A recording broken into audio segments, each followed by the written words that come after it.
Pai-Deuma, Grupo de Estudos Clássicos da Faculdade de Educação da Universidade de São Paulo. Estamos conversando de um modo mais, digamos, menos sistemático sobre o capítulo do livro Rossetti, de Introdução à Filosofia Antiga, o capítulo O que entendemos por filosofia antiga e o que tal filosofia pode significar para nós hoje. A filosofia, aquilo que se chama de filosofia, é algo que ocorre num contexto, né, numa tradição literária que chamamos de tradição ocidental, né? Tem algo que nós chamamos de filosofia. Para eu dizer que algo é parecido, para eu dizer que aquilo que na China se faz em determinado aspecto lá da cultura chinesa é parecido com o que nós chamamos de filosofia, eu preciso ter um terceiro termo, que é o termo que faz com que A seja parecido com B. É parecido por quê? Onde eles se encontram? E esse termo está onde? Esse termo... Claro que se eu levo isso ao limite, eu chego ao ponto de dizer que as culturas, em determinados aspectos, são incomensuráveis, né? Naquele sentido do Thomas Kuhn, de que paradigmas incomensuráveis existem nas ciências e tal. Por exemplo, na cultura, na língua chinesa, você não tem um verbo ser. E a filosofia ocidental é baseada toda no verbo ser. E aí, como é que faz? Você teria que ter um terceiro termo, um terceiro algoritmo para trabalhar com esse corpus do Ocidente, esse corpus do Oriente, de modo a traduzi-lo um para o outro. Eu não digo que isso é impossível, mas é muito difícil. E não é trivial. Por isso que eu acho assim... devemos valorizar a filosofia africana. Peraí, eu estou valorizando a filosofia africana, eu estou inventando um negócio que eu chamo de filosofia africana, mas eu, ocidental, estou inventando esse negócio. Não, mas os africanos, eles podem nos dizer da filosofia deles. Eles dizem da filosofia deles, é uma pergunta, eles dizem da filosofia deles a partir de quais parâmetros? Dos nossos? Então, eles fazem parte se é dos nossos, eles fazem parte dessa tradição literária, que é a tradição literária da filosofia do Ocidente. Não, eles fazem isso nos seus próprios termos. Tá, como esses termos são comparáveis aos nossos termos? Como vamos fazer a mediação entre um e outro? Como distinguir, então, o que é filosofia do que não é filosofia? Tudo é filosofia. Vira aquela coisa de filosofia como filosofia de vida. Vira a sabedoria das gentes, vira o bom senso, as anedotas, os ditados, os valores morais, os modos de vida, que eu acho que estaria muito mais próximo da antropologia do que da filosofia. E aí caímos em um outro problema. Os indígenas não fazem antropologia sobre a gente, sobre a civilização. Os indígenas não fazem antropologia, somos nós que fazemos sobre eles. E se eles fizerem um dia antropologia, é porque eles se tornaram ocidentais. Ou pelo menos estão utilizando ferramentas do Ocidente. E para utilizar essas ferramentas, eles precisam, de algum modo, se ocidentalizar, no sentido de conhecer essa língua, conhecer como opera esse paradigma. Então, é muito complicado. E tem mais a ver, obviamente, com o interesse... Eu nem questiono se é ou não legítimo, acho que talvez seja legítimo, mas não é um interesse epistemológico, é um interesse político. Eu acho muito legítimo que a gente tente fazer aproximações daquilo que é a filosofia grega ou da tradição ocidental com outras tradições. Eu acho que aproximações são muito bem-vindas, especialmente quando elas não são forçadas. E eu acho que não precisa forçar, porque inclusive tem aproximações possíveis, né? Especialmente dentro desse eixo que a gente tem, assim, entre China e Grécia. Tudo que está ali entre esses territórios, a gente tem possibilidade de aproximação. Porém, o que acontece? O próprio autor estava comentando, né? Eu esqueci agora o nome do autor que a gente está lendo. ele estava comentando que a dificuldade de fazer uma aproximação comparativa séria, que não seja uma coisa fútil, né, é muito grande porque exige um grau de erudição muito gigantesco, né? É o que o Mircea Eliade fez, mais ou menos, que o cara tava falando para vocês, o cara conhecia 16 línguas, metade disso era língua morta, para ele conseguir aproximar masdeísmo, hinduísmo, taoísmo, filosofia grega, cristianismo, tudo isso meio que fala assim, ó, gente, isso aqui tem uma coisa a ver com a outra, ele vai estabelecendo ligações. História das crenças e das ideias religiosas, são três livros incríveis, maravilhosos. E, aliás, toda a obra do Mircea Eliade, né? Mas, assim, exige um grau de erudição tal que a gente não tem aqui, em quase nenhum lugar. Talvez seja um campo de pesquisa para o futuro. E é uma das coisas que eu realmente tenho gostado de estudar, porque, assim, como eu estudo história do cristianismo primitivo, uma das coisas que a gente tem que se embrenhar bastante é no período helenístico, né? E como que o sincretismo helenístico proporcionou o ambiente do qual saiu o cristianismo.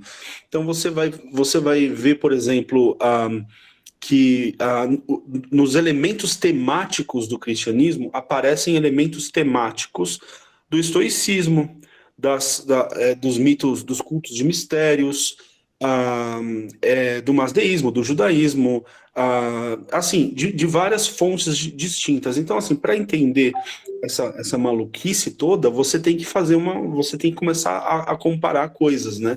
E essas comparações são muito curiosas, e acho que tem muitas pontos possíveis. Mas o problema é quando o cara cria uma demanda, e essa demanda é assim, vocês têm que, a partir do ano que vem, começar a ensinar na sala de aula, um negócio que não tem nem cátedra na universidade, entende? Não tem nenhum cara, não tem nenhum cara que estudou isso por 20 anos, que escreveu alguns livros, que a gente fala, olha, tem uma cátedra lá, você vai estudar esse negócio. E depois que a gente está discutindo isso por um tempo suficiente, isso vai para o livro didático. E tem muita coisa que a gente está discutindo por tempo suficiente e ainda não está no livro didático. E poderia estar, né? Então, por exemplo, discussões sobre Jesus histórico. Não está no livro didático. Você pega um livro, eles pulam. Geralmente um livro de história, né? Que eu estou falando aqui dentro da minha graduação. Você tá com um livro de história e ele vai falar para você o quê? No máximo ele vai chegar no período helenístico, Alexandre, as conquistas de Alexandre, depois ele vai para Roma, Império, invasões bárbaras.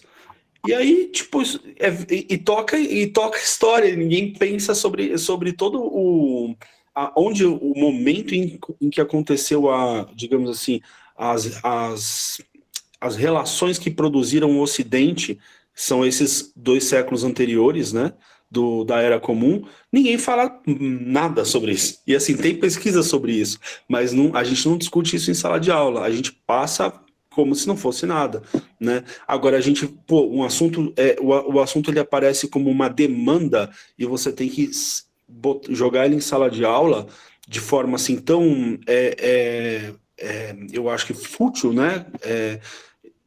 Aí eu acho que é um pouco forçado mesmo. Não, eu acho que faz muito sentido o que você fala, porque uma coisa é o conhecimento, essa diferença que é estudado até na universidade, na FUSP, tem alguns professores que estudam isso. A ideia de que existe o conhecimento que as ciências fazem, obtêm, desenvolvem, e existe um outro saber conhecimento, que é o conhecimento que é apresentado nas escolas. E querer que ambos sejam idênticos, é impossível, ou seja, não tem como.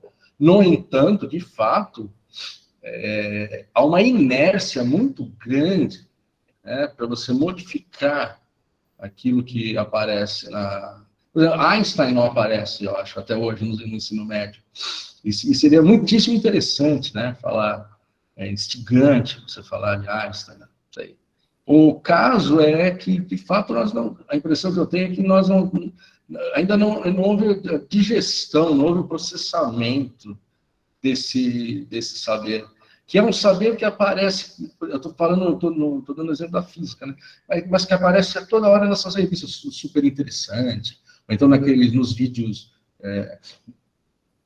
com aqueles nomes lá, Mundo Estranho, Mundo Misterioso, não sei o quê, podcasters, youtubers da área de ciências, que falam daquilo que está up to date aí na ciência, o que é muito interessante para os jovens, do que ver aquele triângulo lá e saber quanto que é a massa, quanto que você tem que dar força para levantar a caixa, aquela coisa que não apela para a imaginação. E a história também é a mesma coisa, a geografia também é a mesma coisa.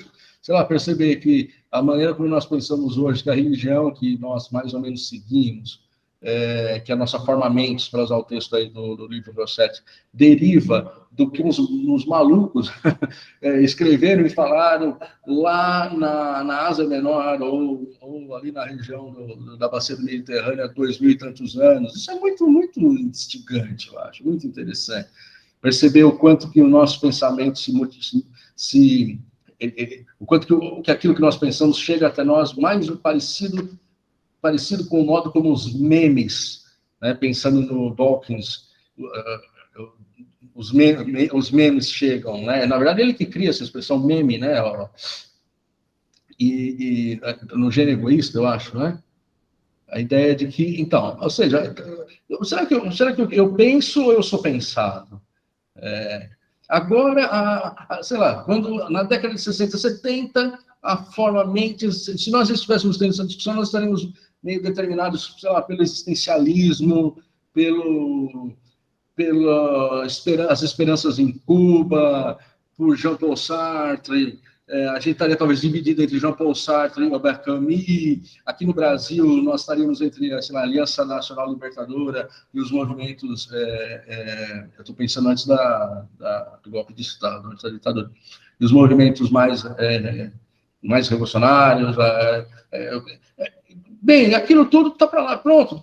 Nós não damos bola mais para aquilo, e damos muita bola para aquilo que estamos discutindo hoje, como se fosse a coisa mais importante que existe, como se nós estivéssemos numa posição privilegiada, olhando o mundo numa posição privilegiada e dizendo assim, as coisas são assim porque eu as vejo hoje, as coisas são assim.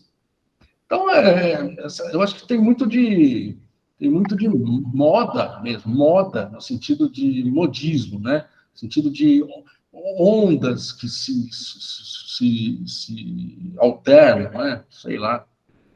Não, eu só queria dizer também que talvez se trabalhássemos nessa perspectiva, estaríamos falando de um tipo de educação mais humana, eu digo, mais estética, assim, mais voltada para a formação mesmo da subjetividade do aluno. Então, ele entender-se como humano, como transitório, como um ser também em constante transformação, que deve parte do que pensa aos que o antecederam, né? E não sei, isso para mim traz a ideia de educação como uma formação mesmo. Mas, infelizmente, se a gente não pensa dessa forma, a gente cai na... Eu sei que é um pouco... Falar sobre isso pode parecer um pouco generalizante, mas... generalizador, né? Mas se não nos atentarmos para isso, caímos nessa educação muito decorada, questão dos fatos históricos mesmo, né? A Bárbara fez uma colocação aqui que eu achei interessante. Ó. É uma questão política, então, de rever essa ótica etnocêntrica, que a Grécia é o berço do pensamento. Chamar outros pensamentos de filosofia é complicado, já que o termo foi cunhado na Grécia.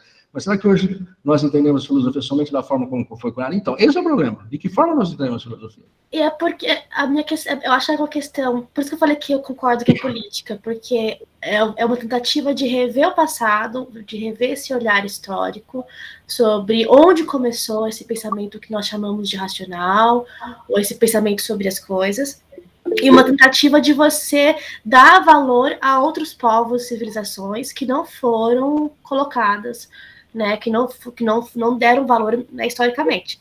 Então, se hoje a gente fala de uma filosofia africana, por exemplo, é nessa ótica. Então, tentando ver ali que também tinha todo um pensamento elaborado sobre a vida, sobre o mundo, sobre as coisas, mesmo antes, ou na mesma época, não sei, mas que já tinha isso. Mas aí que tá, falar que é filosofia, se a gente fala que não é porque a gente está considerando que filosofia é só aquilo que foi cunhado na Grécia. E que já é complicado, porque ali já tinha várias concepções de filosofia diferentes. qual filosofia que nós estamos colocando aqui? Qual foi a vencedora? Da tradição filosófica teve várias definições também. Qual delas que está colocando que define, que cunha? E por que aquelas outras não podem ser? Por quê? Olha só. Várias filosofias em contraste, brigando. Teve uma que triunfou. Aquilo, a tradição platônica, aristotélica, triunfou. Quais foram os limites dessa disputa? Ela aconteceu num campo delimitado pelo quê? Por um aspecto que eu acho fundamental, material, concreto, empírico. O que venceu foi o livro. Foi isso. Por que nós falamos que a filosofia é grega? Porque nos vem da antiguidade, por vicissitudes, por interferências, histórias rocambolescas, uma história que teve apagamentos, ressurgimentos, textos que nós achávamos perdidos para sempre, de repente aparecem, textos que eram comuns até relativamente pouco tempo, eles só sumiram para sempre, etc. e tal. Então a questão é, o que nós chamamos de filosofia está sempre ligado à figura do livro. É algo que acontece numa sociedade letrada. Eu acho que isso é fundamental, é um livro. Quando eu vou até uma comunidade e encontro ali uma maneira de compreender o mundo que é pensamento também, é claro, e que expressa uma compreensão do mundo, tal, e eu quero transpor isso e fazer filosofia, o que eu vou fazer? Eu vou escrever um livro, ou vou escrever um paper. Só que, olha só, eu estou escrevendo. E se eu digo, então, não escreverei, darei a eles a oportunidade de escreverem, o que eu estou fazendo? Eu estou chegando, talvez, numa sociedade que é absolutamente e perfeitamente funcional, como, na verdade, são todas as sociedades humanas que se desenvolveram na história, elas funcionam. Podemos ou não gostar da maneira como elas funcionam. E elas têm explicações para tudo. Elas têm explicações tal como nós temos, melhores ou piores, segundo a nossa compreensão, mas elas têm essas explicações. Eu vou encontrar sabedoria em todos os povos. Todos. Porque não foi o pensamento que surgiu na Grécia. Foi o tipo de pensamento.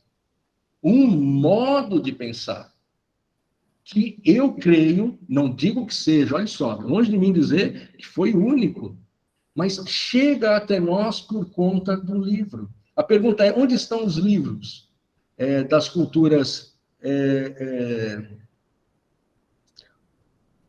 sendo bem duro, onde estão os livros da filosofia africana? Ou da sabedoria africana? Onde eles estão? Mas são culturas orais, assim como lá na Grécia Arcaica também tinha culturas orais que depois foram colocadas em textos escritos. Mas o problema é que agora que elas estão chegando para esse ponto, agora que estão colocando esses ensinamentos, essas coisas nos livros. Sim, mas olha só, notem, aquelas culturas, elas não precisavam da palavra escrita. Elas passam a necessitar da palavra escrita a partir de um determinado momento, quando, então, elas entram nesse diálogo que não é pacífico. Não... Gente, eu não estou edulcorando nada aqui. É a morte, a opressão, a submissão, a escravidão, é tudo isso. Genocídio. Eu não estou ignorando nada disso. Eu só estou dizendo assim, do ponto de vista frio da história. Quando ocorre o choque entre culturas que não precisavam da escrita, com culturas que utilizavam a escrita, quando a educação passa a se dar a partir de um livro sagrado, que é a Bíblia, quando você tem esse choque, surge outra coisa. E aí, olha que interessante, surge outra coisa que é meio híbrida. Só que se eu, deliberadamente, vou até uma cultura indígena, como antropólogo, e escrevo sobre ela, aquilo que eu estou fazendo não é, eu não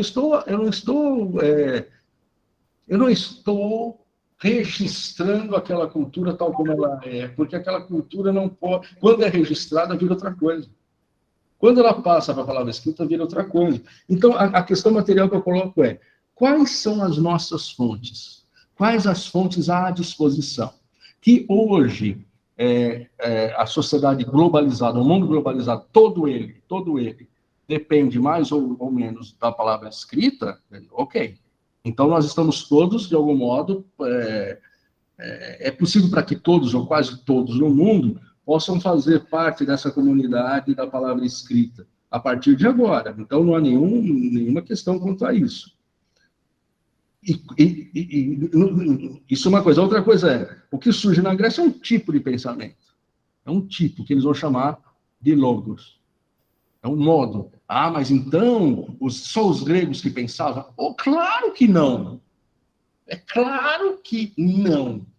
Mas o modo como eles sistematizam os jogos dialéticos, as disputas pelo logos, o caráter até ritualístico das práticas oratórias, o desenvolvimento das técnicas retóricas, o desenvolvimento das técnicas dialéticas, o valor que eles dão ao discurso, e que vai aparecer, o Cassiano aí, que estuda a antiguidade, a religião, o cristianismo primitivo, né? E que surge, assim, brilhando no início do Evangelho de João, né? O Logos estava na arqué, a arqué era o Logos. Isso é algo específico. Ah, Marcos, mas teve uma comunidade lá entre os citas, que eles desenvolveram isso. A pergunta é, onde estão as fontes? Não no sentido de, onde estão as fontes, eu não acredito em você. Não. No sentido, me mostre as fontes. Vai ser super interessante se isso acontecer. O problema é que, materialmente, nós temos só os livros. Eles nos ligam a um passado, que é o passado greco-romano. Se eu quero valorizar o que aconteceu na África ou na Mesoamérica, por exemplo, eu vou precisar fazer um trabalho de transposição. Ah, eu quero ler os códices astecas. Os códices lá que foram destruídos pelos espanhóis, sobraram, sei lá, 10, eu acho. São livros que eles escreveram por meio lá dos ideogramas e tal. Ou seja, já é outra coisa. Não é um alfabeto, não é um silabário. É um conjunto de ideogramas que não representam palavras, mas representam figuras que elas sim então representam palavras. Pronto. Isso já gera uma situação totalmente diferente, que eu preciso me aproximar dela de um modo muito cuidadoso, para eu não levar para a minha leitura o que eu quero obter, entende?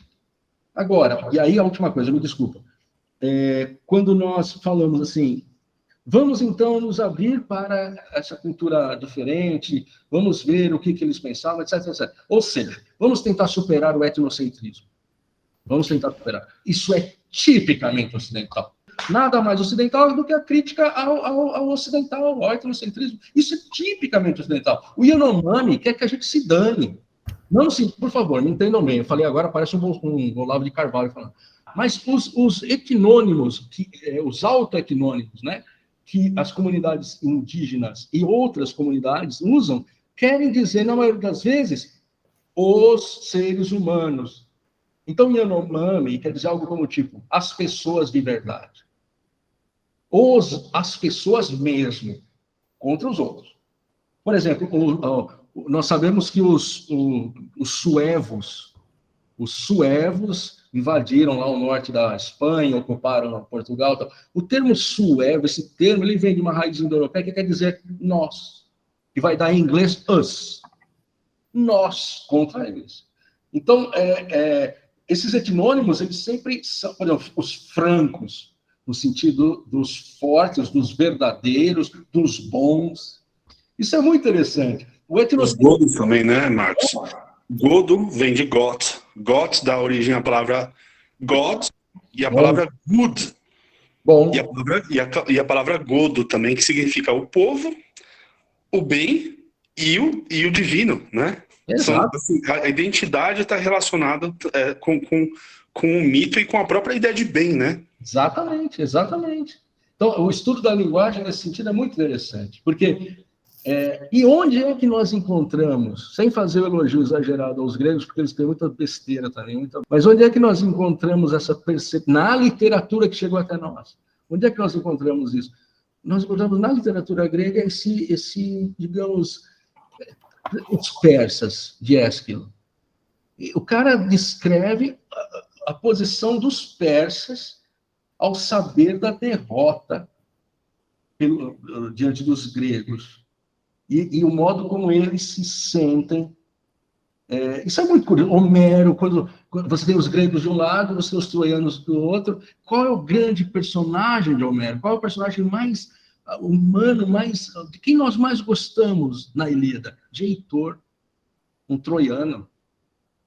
Aquela descrição de Heitor olhando do alto da muralha, ele com a mulher e a filha, olhando, sabendo que vai morrer, e sabendo de tudo que vai acontecer, e ele descreve o que vai acontecer, aquilo e o grande, é de uma nobreza, de uma beleza, é de algo que nos alcança até hoje. E quem é esse cara? Um troiano, um inimigo dos gregos. Então, notem, eu estou falando do quê? Quais são as fontes? São os livros. Se nós quisermos definir a filosofia de outro modo, joia.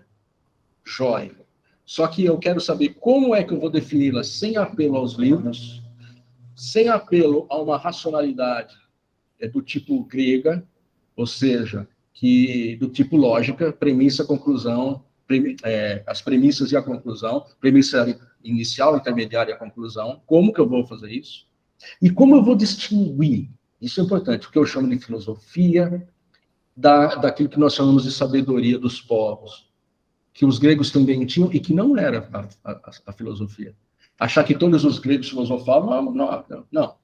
Tanto que Anaxágoras teve que sair correndo, Protágoras teve que sair correndo, Aristóteles teve que sair correndo, e Sócrates morreu por causa disso. Que fazia um negócio que as pessoas achavam meio doido, não gostavam, não. Então, eu penso que essa é a grande questão. Onde estão as fontes? Acontece essa coisa da saída, ruptura do etnocentrismo. Eu acho que ela é uma das características fundamentais do tipo de pensamento da filosofia, né? E como você falou, e eu acho que isso que é interessante a gente tentar, né? Quando a gente, por exemplo, vai tentar olhar em outros povos, tentar identificar o momento em que o cara lá naquele ambiente rompeu com o sistema, digamos assim, cultural, simbólico da comunidade na qual ele nasceu e deu aquela expandida na percepção da realidade, né? Eu acho que os gregos têm muito isso. Inclusive porque, como você falou, os gregos sempre eles têm um fascínio com o outro, né? Isso em Troia, isso no Egito, você tem as descrições do Egito em Platão, né? E eu fiquei muito curioso quando eu estava estudando as conquistas de Alexandre, saber que quando Alexandre chegou no Egito, ele quis receber um oráculo de Amon, porque ele acreditava que Amon era Zeus, e Zeus era o seu antepassado. Aí você falou, peraí, mas isso aí não é um negócio do sincretismo que vem depois? Os gregos já entendiam que Amon era Zeus, porque quando eles tiveram contato com outros deuses, e eles perceberam que havia características comuns dos seus deuses para os deuses dos outros povos, isso por conta das migrações, da formação simbólica da bacia do Mediterrâneo, que isso é inevitável que fosse acontecer, eles olharam e falaram assim, cara, isso aí são os nossos deuses com outros nomes, em outras terras, com outras histórias que a gente nunca teve acesso. Ou seja, a gente só tem um conhecimento parcial do mundo. Essa concepção de que a gente tem um conhecimento parcial do mundo e portanto, condicionado pela cultura, pelo espaço local, é essencial para o cara querer romper com isso e começar a fazer filosofia. E eu acho que existe isso em outras culturas também. Ainda que na cultura grega isso seja muito proeminente e que tenha nos chegado através de fontes materiais, né? Que essa é uma outra questão importante. Mas se você parar para pensar hoje, essa tendência de dizer que, por exemplo, os gregos roubaram, eu acho que isso é uma linguagem ideológica e carregada, né? Tipo, os gregos roubaram a filosofia de sei lá quem, né? Dos africanos ou dos egípcios. Isso é uma linguagem carregada. Os gregos, eles, assim, produziram um pensamento a partir da comparação, a partir dessas experiências, e isso eles não fariam sozinhos, mas ao mesmo tempo, isso é mérito do grego, quer dizer, daquele grego daquela época, né? E se você parar para pensar, por exemplo, muita crítica se faz, inclusive, né, uma moça muito, muito conhecida, que é a filósofa Marcia Tiburi, fala que o Platão e o Sócrates eram machistas, né? E eu me lembro que no ano passado eu participei de uma palestra sua com um professor, acho que da UFRJ, não me lembro, sobre a Martha Nussbaum, né? E a Martha, ela fala, por exemplo, que a personagem Diotima, que é a personagem do banquete, ela é uma personagem que, assim, ela tá lá para ensinar sobre o amor, né? Uma mulher falando num simpósio onde só os homens poderiam falar, onde as mulheres foram expulsas, né? Então, assim, o Sócrates traz uma personagem feminina, fictícia ou não, mas ele traz essa personagem, essa criação literária e coloca para ensinar os outros homens gregos.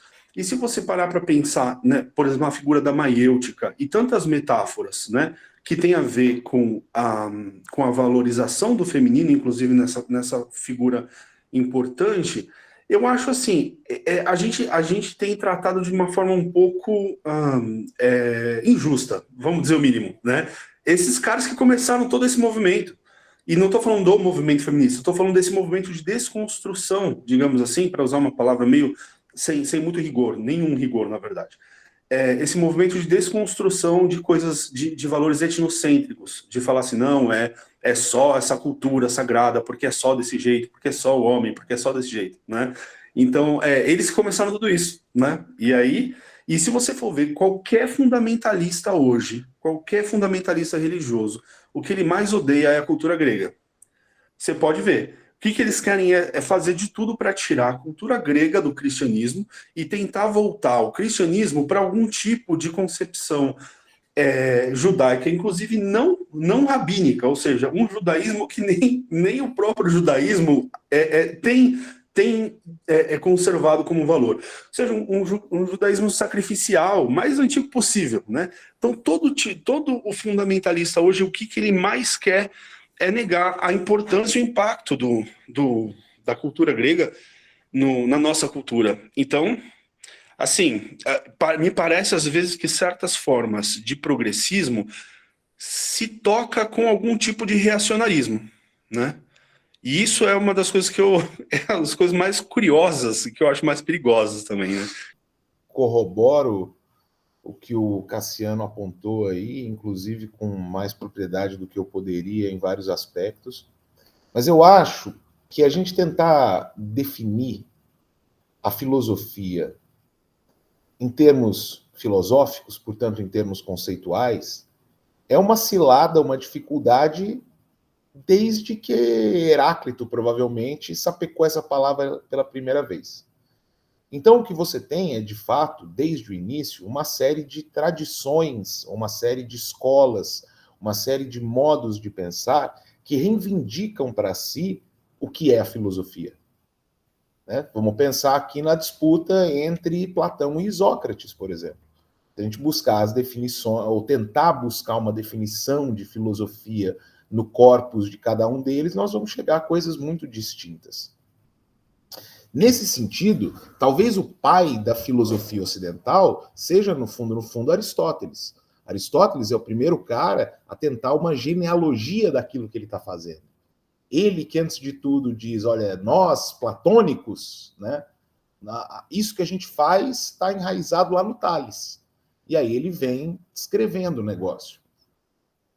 Então, de certo modo, eu acho que um jeito da gente tentar sair dessa cilada, porque olha só, se a gente define a filosofia como a busca pela verdade universal por meio da razão, pensamento metódico, lógica, etc. e tal, nós vamos ter que apagar praticamente toda a filosofia medieval, na qual a razão só serve para te levar até a beirada, né, a partir da qual só a fé vai te iluminar. Então, quer dizer, a gente vai ter que jogar tudo isso fora. O que pode ser um problema, ou melhor, o que é um problema diante de uma tradição já estabelecida. E quando eu penso em tradição, eu estou pensando, o Marcos falou no livro, eu acrescentaria não só o livro, mas o livro na escola. O livro pensado como um instrumento de continuidade de um modo de pensar, de um modo de tentar abordar e compreender a realidade. Nesse sentido, eu acho que a gente, por exemplo, falar de filosofia chinesa, filosofia africana, etc. e tal, é talvez até diminuir o que essas culturas produziram. E dizer, olha, eu vou usar um termo, né, que tem uma tradição, que tem uma história problemática, vou me apropriar dela tal como o senso comum se apropria. Então, vai falar da filosofia de vida do cara que vive no boteco, da filosofia de vida desse, daquele. Né? Então, eu vou depurar qualquer tecnicidade do termo filosofia e vou aplicar isso a uma herança cultural, a uma tradição cultural, que não necessariamente é livresca, que não necessariamente é escolar. E aí eu acho que a gente começa a poluir a própria compreensão desses fenômenos. Poluir a compreensão do que é o pensamento chinês, a sabedoria chinesa, ou, enfim, africana, etc. e tal. Talvez a gente devesse trabalhar em termos novos, em conceitos novos que pudessem, sim, valorizar aquilo que vem sendo negligenciado há tanto tempo, porque a tradição que se firmou na história, para nós, é a tradição filosófica grega, de tipo grego ocidental, e criar alguma outra coisa para trazer isso para o debate, mas sem necessariamente ter que enquadrar no espaço da filosofia. Por quê? E pode ficar parecendo que o cara está tentando defender aqui uma ideia acadêmica, etc. e tal, mas não é nem tanto defender uma ideia acadêmica, mas reconhecer que, assim, em termos de tradição, o que faz sentido para nós é a tradição ocidental. É isso que nos forma. A tradição que possa haver, eu desconheço, né? Mas que, bom, certamente há na China, no Japão, nos países, nas culturas africanas, mesoameríndias e o escambau, isso não me formou. Isso não formou a nossa sociedade. Isso não formou a nossa forma mentes. O que não significa que isso deva ser desvalorizado. Acho que, pelo contrário, isso deve ser valorizado para que a gente amplie a nossa compreensão das coisas, mas sem tentar reduzir. Eu fiquei pensando o seguinte, eu acho que faz mais sentido a gente pensar numa filosofia africana contemporânea, na qual pensadores formados numa certa tradição dialogam com essa tradição, e essa tradição é uma tradição que faz sentido para nós no universo da filosofia, do que tentar resgatar lá no passado, sabe? A filosofia dos egípcios que foi roubada pelos gregos. Olha, se os gregos roubaram ou não, isso é indiferente no fundo, porque eu não acesso o que os egípcios fizeram. Eu acesso o que os gregos legaram para nós. Então, eu acho que é uma disputa em torno do termo que lida muito com a tentativa de manter a filosofia como um conceito, e aí briga-se pelo conceito, esse conceito coloniza, esse conceito nos fecha, etc. e tal, e entender a filosofia como um fenômeno histórico irreversível, porque ele já se deu. Nesse sentido, eu acho que o texto do Rossetti, ele vem assim, mais por essa questão dos estudos colonialistas ou decolonialistas e tal. Me parece que essa tentativa de dizer, olha, precisa haver uma filosofia de Moçambique, uma filosofia de Macau e o que seja, é muito mais uma atitude colonizadora do que decolonialista. E nesse sentido, eu acho que talvez nós somos muito mais progressistas e não tanto conservadores. Porque eu fico pensando o seguinte, o que ganha a filosofia, a filosofia acadêmica, a filosofia na escola hoje, a gente dizer assim, olha, os gregos são fundadores, mas eles não são tão importantes, vamos colocar os livros dele um pouquinho para o canto aqui, vamos jogar um monte de coisa da África, né, não sei o que lá, blá, blá. Como se de alguma forma essa tentativa de uma escavação forçada de algo que a gente possa conceitualizar, conceituar embaixo do guarda-chuva da filosofia, fosse de algum modo melhorar a nossa compreensão do humano. Não me parece que seja isso. Eu acho que a gente tem que reconhecer a nossa identidade, sim, que é uma identidade que a gente não escolheu. Como o mundo em que a gente vive não é fruto da nossa escolha, nem o nosso nome é fruto da nossa escolha, né? E aí sim dizer, olha, que legal, que bacana. Temos espaço, inclusive, para estudar outras coisas que foram negligenciadas e que dialogam e que se aproximam, mas que se eu chamar de filosofia, talvez eu esteja empobrecendo. Eu queria agradecer vocês pelas contribuições. Eu notei muita coisa. Eu venho pensando muito sobre isso, porque, pelo próprio contexto cultural em que eu estou vivendo agora. Mas até antes de sair do Brasil, eu queria dar um passo para trás e perguntar para vocês, quando essas novas reivindicações por incluir filosofia africana e filosofia dos povos originários começou a aparecer? Essa é uma pergunta que eu tenho. Porque o olhar que eu estou tendo, agora que eu estou dando aqui nesse mundo anglo-saxão, o que há em comum são países que têm um grande destino migratório. E eu estou tendo a oportunidade de trabalhar como professora assistente em alguns cursos, algumas disciplinas. Eles têm, então, nas atividades que são propostas, há relatos da cultura que eles trazem e do choque cultural. Há um abalo na identidade muito grande. Eu estou vivendo isso. É um processo muito difícil que, inclusive, tem manifestações físicas. E é uma experiência em que, assim, parece que, por um lado, eu preciso afirmar a minha identidade buscando aquilo que é familiar, mas, ao mesmo tempo, há um confronto, há uma necessidade de entender aquilo que é diferente. Mas me parece que esse movimento de ampliação, que se chama, assim, às vezes, de ampliação do cânone, de se falar em outras filosofias, vem justamente daqueles alunos que ingressaram no ensino superior em um determinado período, acho que década de 80 e 90, imigrantes que buscaram legitimar o pensamento cultural de onde eles vieram. E, então, nesse sentido, eu vejo uma busca de legitimidade. Assim, me parece que ainda nós somos colonizados, em vários aspectos. Só queria comentar que, na minha graduação, que foi até 2018, 17, 18, não tinha tanta discussão a respeito disso, Renata. Eu, pelo menos, não tive no ambiente da graduação tanta discussão sobre isso. Isso começou a povoar a minha cabeça e ao meu entorno de pessoas a partir de 19 para cá. Para mim, essa discussão chegou agora. Não sei para vocês, mas para mim é muito recente essa discussão. Na graduação se tocava assim, nesse assunto, mas você não tinha tanta discussão, não. Eu não sei se por causa da minha graduação também, né?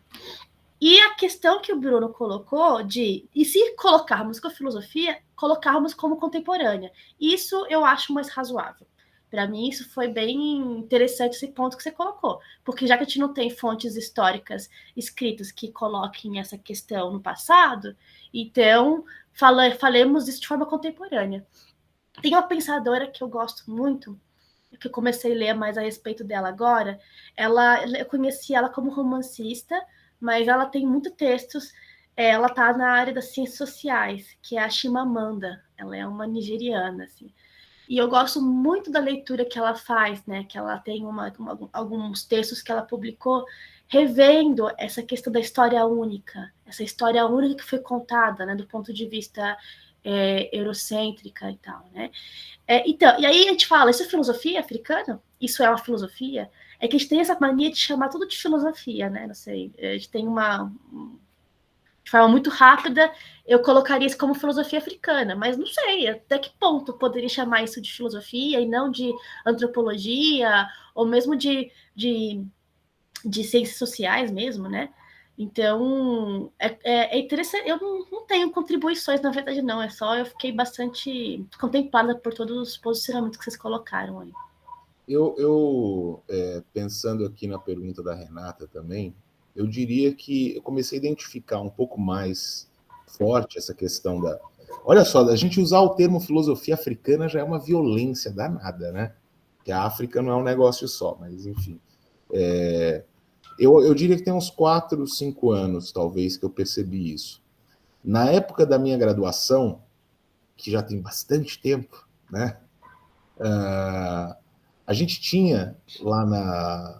Isso depois saiu do currículo. Na minha época, eu peguei uma mudança curricular na UFOP. E a gente tinha uma disciplina que era História da Filosofia no Brasil. E ninguém queria dar essa aula. Porque ninguém sabia exatamente o que fazer, o que ler, o que ensinar. Normalmente, quem assumia essa disciplina era um professor até da área de estética, bem conhecido, principalmente em Minas, o Romero Freitas, e ele lia o Padre Antônio Vieira com a gente, basicamente, sabe? E quando, uma vez, se não me engano, a Leca, Imaculada Canguçu, também dessa área de estética, ela resolveu ler Machado de Assis e tentar extrair de lá uma filosofia. Vou dizer, a disciplina era muito divertida, era bacana, né? Mas, assim, dizer que tem ali uma filosofia, acho que não. Né? Que não possa tirar, enfim, reflexões, né? Ideias interessantes para serem trabalhadas de um ponto de vista filosófico. Mas dizer que ali a gente encontra um pensamento concatenado, né? Que inclusive se preocupa com uma lógica, que tem entre os seus valores a clareza, que tem uma intencionalidade pedagógica, aí eu acho meio complicado.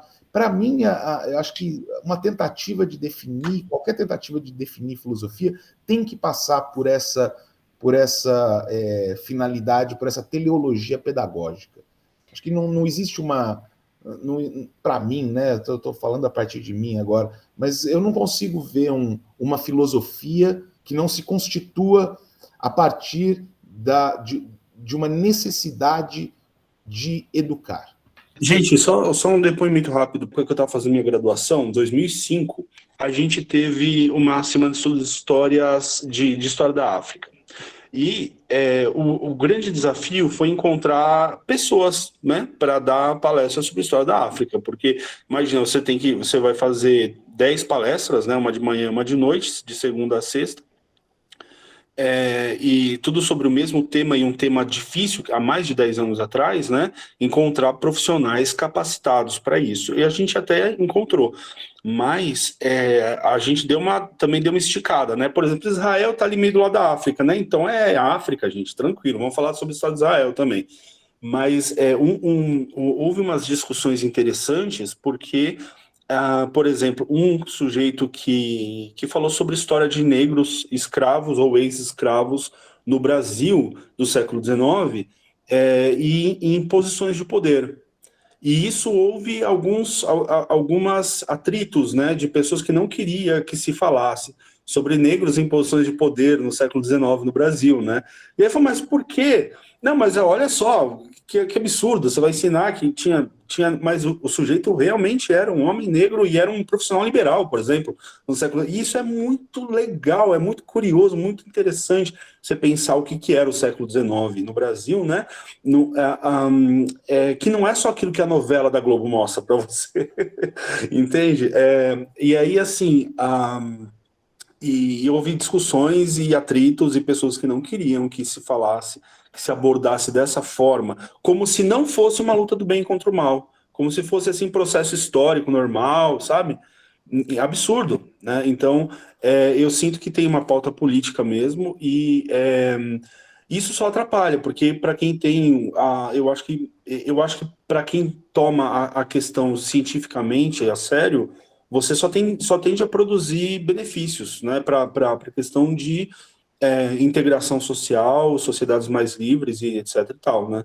Quando você toma um assunto a sério e parar para pensar a sério sobre as coisas, né? Mas isso é na área de história, né, gente? Eu só derivei um pouco. Só queria comentar mais uma coisinha também, né? Que nos livros didáticos de filosofia isso não é ainda tão visual.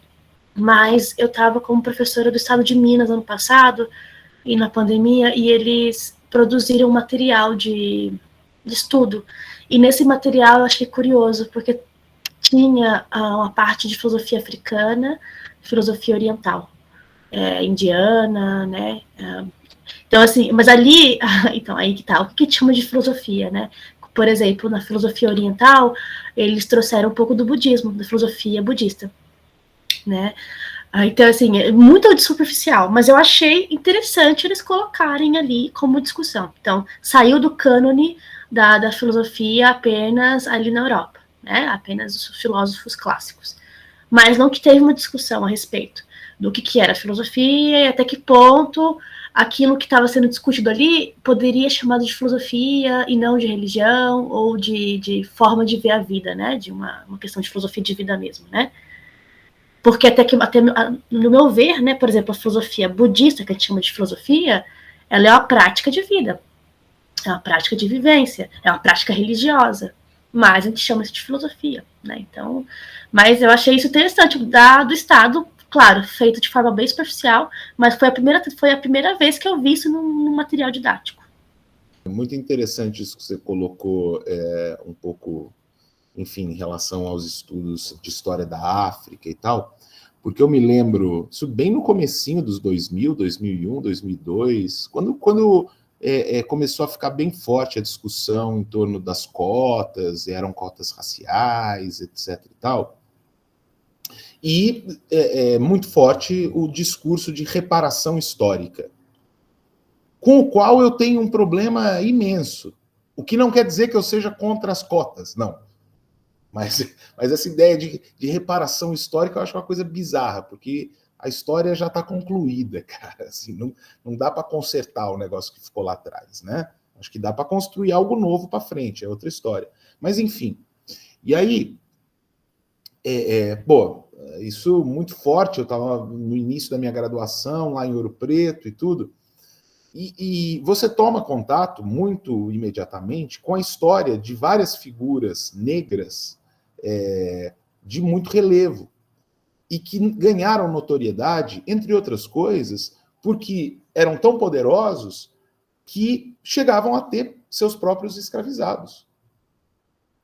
Todo mundo que vai a Ouro Preto visita a mina do Chico Rei. A mina do Chico Rei é a mina do cara que era um escravizado que comprou sua alforria e era tão rico, e ele era rei, ele era um rei escravizado, que para tornar-se, entre aspas, rei novamente aqui, teve ele mesmo seus próprios escravizados. E isso é um dado histórico. Isso não é o achismo, não é o eu penso, nossa, né? Teoria da conspiração, fake news. Você joga um negócio desse no seio de um debate que está querendo promover uma reparação histórica no país, cara, você vai sair de lá taxado como um neonazista, conservador, maldito, entendeu? Mas, enfim, né, cara, então é uma coisa meio maluca mesmo. E aí a gente vê como esse peso político ele é muito mais importante nessa hora, nos debates públicos, do que um rigor histórico. Né? Para dizer, olha, não, tudo bem, cara, os escravizados, coisa terrível, não sei o quê, abominável, isso nunca mais deve acontecer e tudo. Mas isso não faz de todo o negro uma vítima histórica. Porque a história do negro não é uma história unívoca, não é nem a história daquele que viu como um sub-humano a ser escravizado, nem como, sei lá, a burguesia arrependida que fala, ai, tadinho de todos eles, vamos salvá-los do mal que fizemos aos seus antepassados. O que me parece também uma baita babaquice, enfim. Mas aí eu pago de conservador, né, essas coisas. Essas são questões contra as quais eu também me vejo debatendo, porque a gente está sendo bombardeado por isso a todo momento, né? Mas a questão é, realmente, é difícil você olhar e generalizar, mas essa generalização da situação do povo negro é necessário para sustentar essa ideia política mesmo, entende? Porque ela é responsável pela criação do nós contra eles, entende? E essa é uma força muito importante, porque traz o senso de comunidade. Uhum. Não sei se ficou claro, pessoal, mas isso é importante, só que é muito complicado, realmente, a gente fazer essa generalização e não pensar, no caso, como você falou, desse ex-escravizado, né, que, no caso, se tornou rei, ou como no caso também de outra figura negra, eu esqueci qual era o nome, mas a gente estava conversando sobre isso na aula de metodologia do ensino de história, há uns dias atrás, que ele era eu esqueci o nome dessa função, mas ele era um personagem negro, era responsável por trazer os negros e escravizá-los aqui também, e vendê-los. Então, assim, não eram só pessoas brancas que vendiam eles. Acontecia também de um negro, também, digamos que, representar esse papel, entende? Não sei se estamos fazendo suficientemente claro. Mas tudo isso para dizer que toda generalização, em certo sentido, é uma burrice, né? É uma burrice, mas é uma ótima forma de, digamos que, explicar o todo, porque é mais fácil você pensar nesse geral do que na complexidade de cada caso, né? Enfim, vivemos tempos tensos. Só para um adendo, assim, que eu concordo com vocês, que é uma questão, inclusive, muito clara hoje em dia para os historiadores, que os próprios negros, eles escravizavam, que tinha um acordo próprio ali na África, entre vários reinos, né, africanos, que faziam essa troca, né. A questão não é, acho que a questão de discussão é como que você usa desse discurso. E o quão complicado ele pode servir na mão de algumas pessoas que vão colocar essas questões, colocando como menor, né? Eu acho que o problema desse discurso que a gente está fazendo aqui agora, e no meio intelectual, no meio de dialético, no meio de crítica, ele é super válido. O meu medo, inclusive, de falar isso numa sala de aula, né, e levar para as pessoas, é como que você vai usar esse discurso, porque você pode muito bem reduzir ele, então falar que não tem por que fazer nenhum tipo de pensamento crítico sobre aquilo que a história trouxe. Não, nem colocando como reparação histórica, não, mas pensar como que isso chegou até hoje, né? Se a gente usa desse discurso de forma muito superficial. Meu único medo quando eu vejo essas questões é isso. O que a gente vai fazer com esse discurso? Porque isso é muito comum. Bolsonaro falou isso no Roda Viva, né, gente? Vocês lembram que ele falou que o branco nem pisava na África, o que é uma mentira factual, o que não deu, e que é uma banalização de uma verdade, que é o pior do que uma mentira. Que é assim, havia uma forma de escravidão antiga e anterior à Europa. Essa escravidão acontecia dentro dos reinos sahelianos, ou seja, da África subsaariana, de reinos organizados que tinham escrita e Estado que escravizavam tribos menores, assim como havia aqui na América, gente, né? Assim, a história da humanidade é isso, assim, é a história do sofrimento humano, né? Os iluministas que descobriram, inclusive, começaram a falar sobre isso. Mas é isso, assim, aí vem um sujeito igual essa anta desse presidente e fala que os brancos não tinham nada a ver com isso. Entregavam eles aqui de pacote aqui pra gente na colônia, né? Ô, Bárbara, eu acho muito interessante essa questão que você colocou, porque ela pega muito na minha experiência como professor.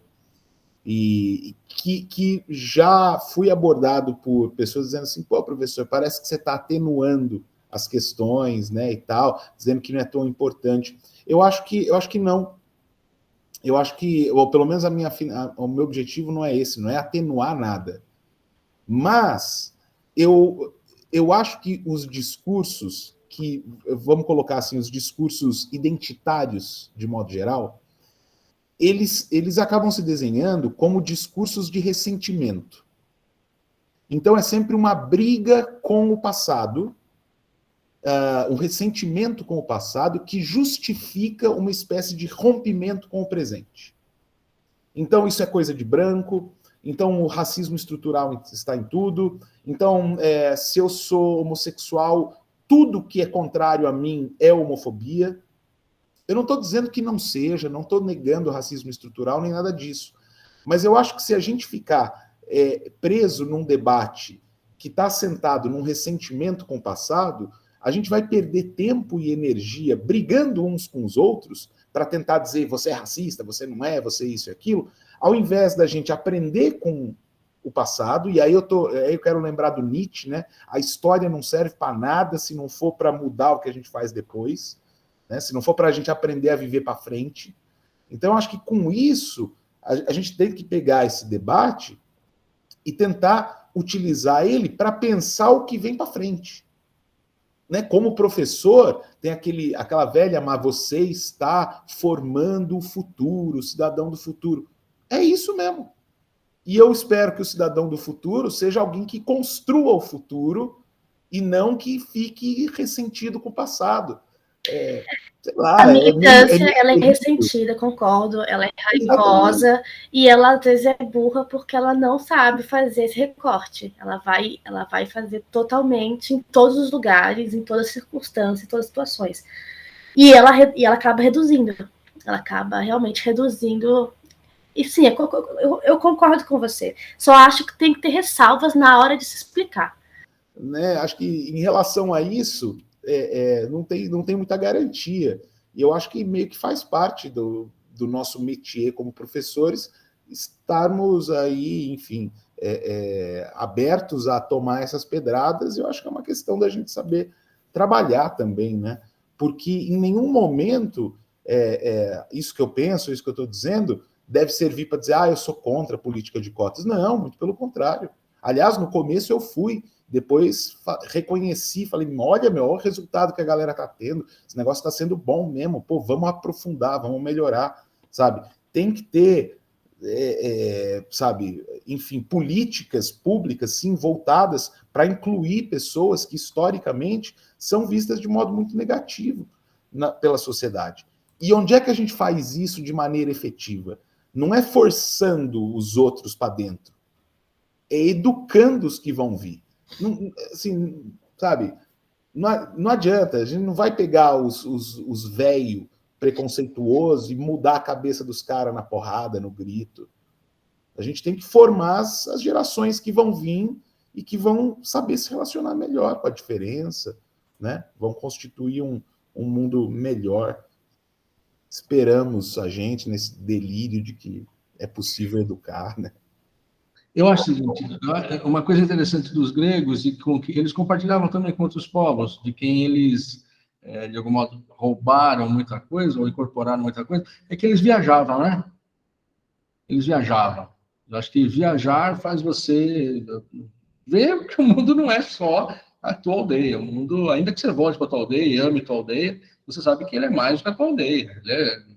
Ele é mais do que o teu umbigo. Essa questão que o Bruno... Eu achei muito interessante, Bruno, essa coisa da escola, né? Que a filosofia, ela aparece sempre em torno, na antiguidade pelo menos, né? Em torno da ideia de escola. Na era moderna, no mundo medieval também, e na era moderna nós vamos ver a filosofia, na verdade, surgiu fora da escola. Os outsiders, Descartes, Hobbes, Locke, esses caras todos. Mas a ideia que eu acho que acompanha a sua é o papel da crítica, o papel do comentador.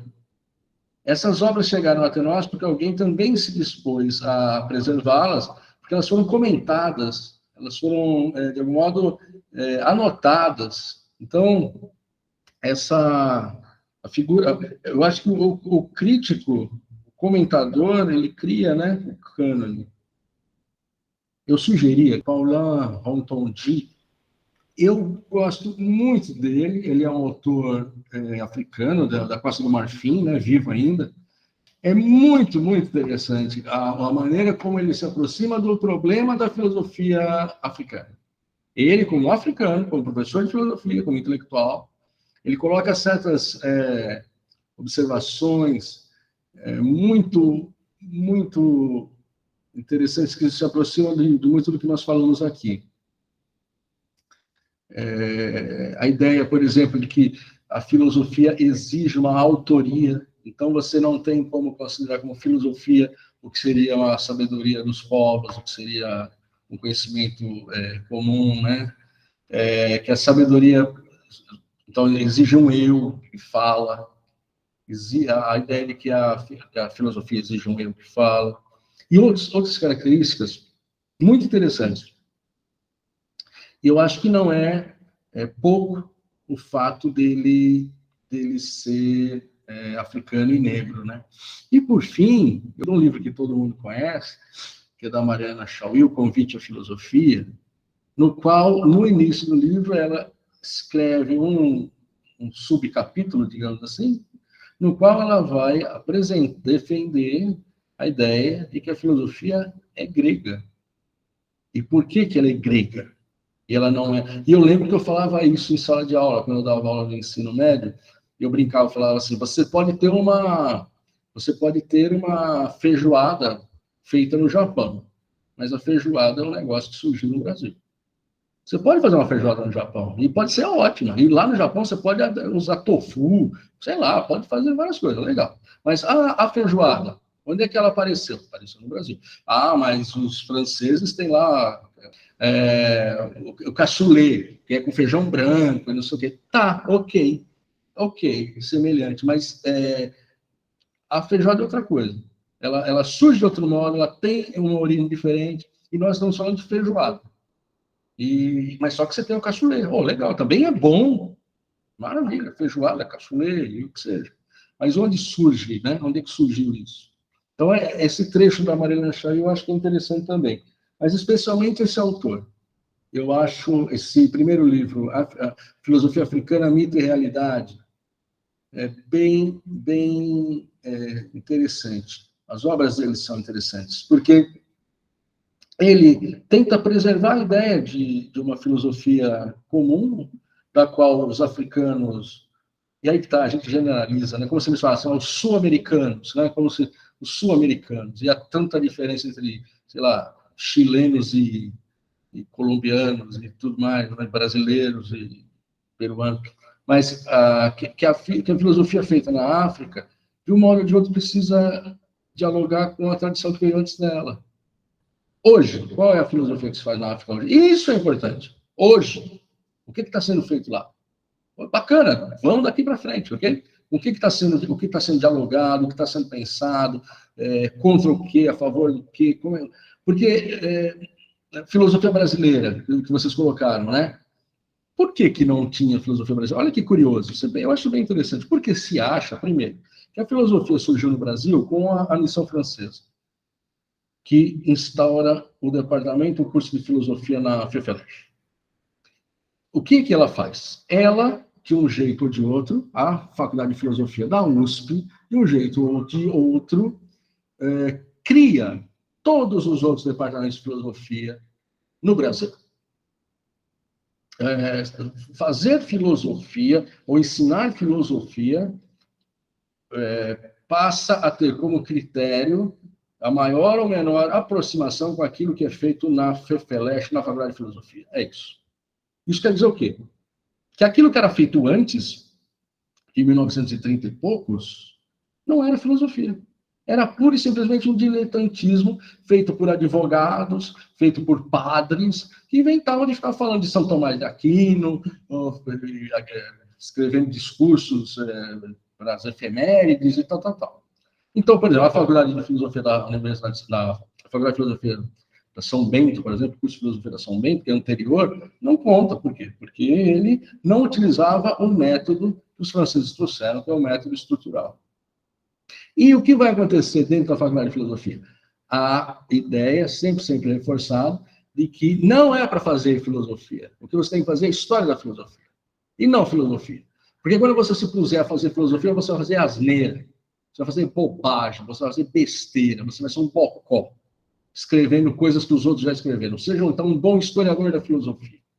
Isso cria o quê? Uma concepção do que é filosofia e do trabalho da filosofia que está em todos os departamentos das universidades. Por quê? Porque os professores que estão lá foram formados pela USP. Só que, olha que curioso, havia em Londrina, a Universidade Estadual de Londrina, desde bastante tempo, um encontro sobre filosofia brasileira, que o professor, eu não vou lembrar o nome agora, mas um professor muito próximo a mim, marido da minha orientadora, o professor Rock Spencer, ele participava desses encontros da filosofia brasileira. Quem é que pensava a filosofia brasileira? O Instituto Brasileiro de Filosofia. Vocês sabem que existe o Instituto Brasileiro de Filosofia?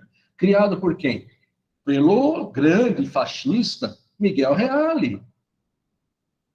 Tinha publicação, eu tenho vários exemplares da revista do Instituto Brasileiro de Filosofia.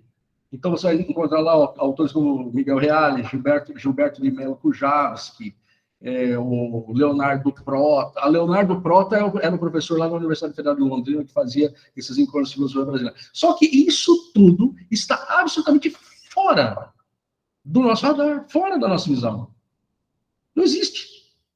E eu só vim a saber porque, por acaso, conheci um professor que lidava com eles, e um colega meu, que trabalhou um tempo na biblioteca de São Bernardo do Campo, falou para mim: bicho, vamos jogar fora um monte de revista aqui de filosofia, você quer? Tá no lixo. Não é que eu vou pegar a revista para te dar, não, elas estão no lixo. Você quer que eu pegue e guarde? Legal. E eram as revistas do Instituto Brasileiro de Filosofia. Então, notem, então esse pessoal, Miguel Reale, Gilberto de Mello Kujarski, aquele padre Leopold von Acker, não tenho certeza, e vários outros autores que não são considerados filósofos, são considerados filosofantes, são considerados diletantes da filosofia. Eles não sabem o que estão fazendo. Eles não sabem. Por quê? Porque a maneira deles lerem a filosofia é uma maneira meio de direita, meio conservadora, a partir do ponto de vista dos critérios do que acontece na FEFELESH, e não é estruturalista, é instituto culturalista, história das ideias e tudo mais. Mas só que existe esse horizonte gigantesco que passa batido por nós. Por isso que, tudo isso para dizer, como é que eu vou estudar filosofia no Brasil se a filosofia no Brasil começa com a FEFELESH e ali é dito que não é para fazer filosofia? Você está lascado, você não tem para onde sair, você não tem saída. E mais, você, via de regra, foi formado pela FEFELESH. Ou então quer, para se considerar um bom professor de filosofia, pelo menos seguir os parâmetros ditados pela Faculdade de Filosofia da Universidade de São Paulo. Então você sai por onde? Sai pela crítica literária. Padre Vieira, Machado de Assis, etc. e tal. Por quê? Porque eu não posso falar que havia filosofia antes da instauração da Faculdade de Filosofia da USP. Né? Muito doido isso. A Faculdade de Educação da USP, ela era um departamento da antiga Faculdade de Ciências e Letras da USP. Ela era um departamento de pedagogia. Tinha um departamento de filosofia, um departamento de história, um departamento de blá blá, e um departamento de pedagogia. E aí houve uma reforma na década de 60, que criou a Faculdade de Educação, transformando o que era um departamento numa unidade própria, um instituto. E aí, mas só que o que aconteceu? O Departamento de Educação não teve ninguém de missão francesa alguma participando do Departamento de Educação. Na história você tem gente, na geografia você tem gente, nas letras você tem gente, na filosofia você tem gente. O Departamento de Educação não teve nenhum francês como fazer a sucessão apostólica para que a gente possa dizer, não, nós fazemos filosofia. Teve que ver um francês lá e dizer, eu passo para vocês o carisma da filosofia europeia. Não teve nada disso. Isso gera o que até hoje? Uma certa convicção de que o pensamento que é feito na Faculdade de Educação, isso diminuiu bastante, até porque houve uma mudança dos professores, e mesmo nós, que entramos lá agora, de um modo ou de outro, fomos formados pela própria FFLESH, né, em filosofia, em história e tal. Mas, assim, havia essa ideia de que ali havia um pensamento menor, em relação ao que se fazia na FFLESH, porque a FFLESH fundava o trabalho filosófico na universidade. Então, se é um momento de confessar, eu também devo confessar que quando eu falei para um ex-professor meu, isso faz muitos anos, que eu queria ingressar no programa de mestrado na FEUSP, ele havia feito mestrado e doutorado, ele era da Letras da USP, e aí ele fez mestrado e doutorado na FFLESH, em filosofia, e depois fez pós-doc em 3 países diferentes. E ele falou, você tem certeza, Renata? Porque você sabe da fama da Faculdade de Educação? Eu falei, não sei qual é a fama. Ele falou, é fraca. Mas eu queria colocar, aproveitando que vocês falaram da Faculdade de Educação e toda essa crise que a educação está passando, e enfim, se deveria voltar para a pedagogia, se deveria extinguir o programa nosso de educação na faculdade, mas me parece, assim, pelo que eu estou pesquisando, que as faculdades de educação estão com uma má fama de formar ideólogos progressistas, e que todo esse pensamento da ala ideológica mais progressista está, na verdade, vindo das faculdades de educação e permeando as humanidades. Nos Estados Unidos, aqui no Reino Unido, na Austrália, enfim, no mundo anglo-saxão, mas eu também acho que na França. Eu não sei se vem da sua grade de educação, eu acho que isso surgiu antes de tudo nos departamentos de humanidades, mas começa nos departamentos de letras, de crítica literária, a partir do chamado desconstitucionismo, Derrida, Paul Leman, começa por aí, porque a formação é polivalente, não se é especialista né? Você tem os departamentos no qual você vai se especializar, se for o caso, no mestrado ou no doutorado, mas uma graduação no qual não há essa especialidade. Essa é uma questão na faculdade de educação, mas é bom que o nome seja faculdade de educação e não faculdade de pedagogia, porque é mais que isso. Faculdade de educação pode ser compreendido como a educação é cultura no sentido amplo do termo, então a ideia de especializar ela é problemática também. Se você fala de uma faculdade de educação, você vai se especializar no quê, não é? Só que é curioso, essa crítica em relação à Faculdade de Educação da USP existe. A crítica de que ela não é suficientemente rigorosa existe. Feita por quem, especialmente? Feita pela Faculdade de Ciências, feita pela FFLESH. No entanto, para alunos das exatas, alunos da matemática, por exemplo, alunos da química, da física, é muito difícil acompanhar as aulas na Faculdade de Educação, especialmente as aulas de filosofia, de história, de sociologia, a necessidade de escrever, então, fazer papers e tudo mais. Então, depende muito de onde você vem. E do lado de fora, a Faculdade de Educação da USP, os alunos eles têm uma empregabilidade praticamente 100%. Né? Vocês conseguem um emprego, não vai ficar rico, né? Mas conseguem um emprego e conseguem admissão nos concursos realizados. Isso é interessante. Por quê? Olha só. Porque a bibliografia na bibliografia dos concursos você vai encontrar muitos professores da FEUSP. Quem elabora os concursos, de algum modo, elabora a partir de critérios, de textos, de referências, de discussões que aparecem nas aulas da Faculdade de Educação. Isso é bom, é ruim? Não sei, não importa tanto, mas tem isso também, essa influência também. Agora, essa coisa de que está formando agentes do progressismo radical,